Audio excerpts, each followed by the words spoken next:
ప్రభు యొక్క ఘనమైన నామాన్ని బట్టి ప్రతి ఒక్కరికి వందనాలు చెల్లిస్తూ ఉన్నాను.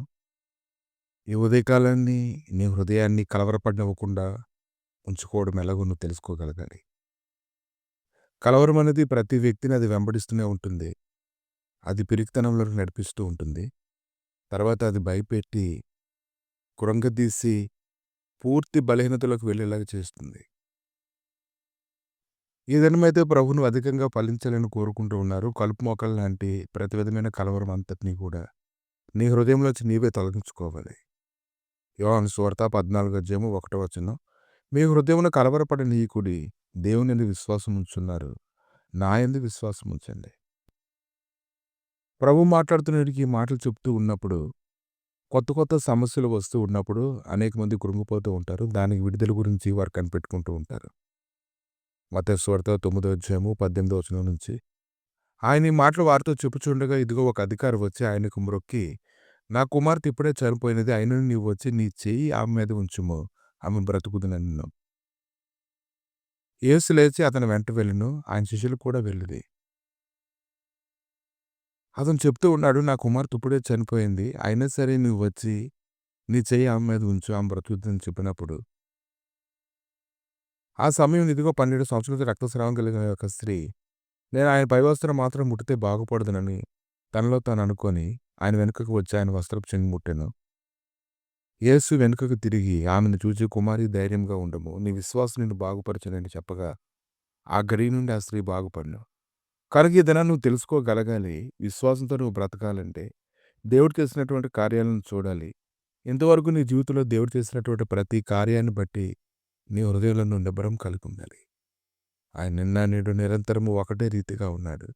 ఆయన కుమార్తె చనిపోయింది కానీ అతని కంటి ముందు రక్తస్రావం కలిగినటువంటి స్త్రీ బాగుపడిన అతను చూస్తూ ఉన్నాడు. అంతలో యేసు అధికారి ఇంటికి వచ్చి, పిల్లన గ్రోవులు వాయించు వారిని గొల్లు చేయుచున్న జనసమూహమును చూచి స్థలమీడి, ఈ చిన్నది నిద్రించున్నదే గాని చనిపోలేదని వారితో చెప్పగా, వారాయన అపహసించిరి. అప్పుడు ఆయన చేసినటువంటి పని ఏంటంటే, జనసమూహం పంపివేసి ఆయన లోపలికి వెళ్ళి ఆమె చేయి పట్టుకొనగా ఆ చిన్నది లేచెను. ఈ సమాచారం ఆ దేశమంతటా వ్యాపించెను. కనుక దేవుని యందు విశ్వాసం ఉంచడానికి కావాల్సినటువంటి పరిస్థితులు ఏంటి? ఆయన చేసినటువంటి కార్యాలే. ఉదయకాలాన్ని నీ హృదయాన్ని ఎప్పుడు కూడా నువ్వు ఖాళీగా ఉంచకూడదు. ఉదయాన్నే నీ హృదయాన్ని ఆయన సన్నిధితో నింపుకోవాలి. ఒకవేళ నీ హృదయాన్ని ఉదయకాలం నువ్వు నింపుకోకపోతే, దుష్టుడే నీ హృదయాన్ని చెత్తతో నింపుతాడు. ఆ చెత్తలో నుంచి ఆ దినమంతా నువ్వు ఇబ్బంది పడాల్సి వస్తూ ఉంటుంది. అన్నిటికంటే హృదయంలో నుంచే జీవధారలు బయలుదేరుతాయి కాబట్టి, నీ హృదయాన్ని నువ్వు చాలా జాగ్రత్తగా కాపాడుకోవాలి. వేకువనే లేచి ఆయన సన్నిధిలో నువ్వు గడపాలి. దుష్టుడు నీ హృదయంలోని వ్యర్థమైన దాంతో నింపక మునిపే నీ హృదయాన్ని నువ్వు నింపుకోగలగాలి. అలా ఎప్పుడైతే నువ్వు నింపుకోవడం ప్రారంభిస్తూ ఉంటావో, నువ్వు చేసేటువంటి ప్రార్థనలు ఫలించడం ప్రారంభిస్తూ ఉంటాయి. దినమంతా నువ్వు సంతోషంగా ఉంటావు. ప్రతిదినము కలవరం నీ హృదయంలో చొరబడకుండా కాపుదల భద్రత ఉంటుంది. కనుక ప్రభువైనటువంటి యేసుక్రీస్తు ఏం మాట్లాడుతున్నారు?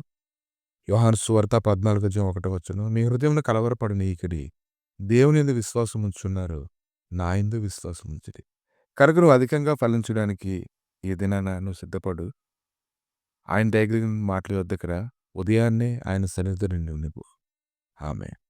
ప్రభువా నీ దయగలిగి నా స్థలకు అప్పగిస్తుండగా, ఇదిగో తండ్రి నాయన, నిశ్శబ్దంగా నిస్సత్తువుగా ఉన్నటువంటి ప్రతి హృదయంలోనికి నీకు లేఖనాలను పెట్టి ప్రభా సారం కలిగేలా చేసి, ప్రతి పరిస్థితులనైనా గొప్ప విజయాన్ని పొందుకునేలాగా సహాయం దయచేయమని, నీ భయంతో ఇప్పుడు నడిపించమని, నీ శాశ్వతమైన సన్నిధి ఇది మొదలుకొని సదాకాలం తోడుగా ఉంచి నడిపించి, అనేకులను ప్రభువైన బలపరిచే వారికి అనేక మందిని సిద్ధపరచమని యేసుక్రీస్తు నామములో అడిగి వేడుకుంటున్నాము తండ్రి.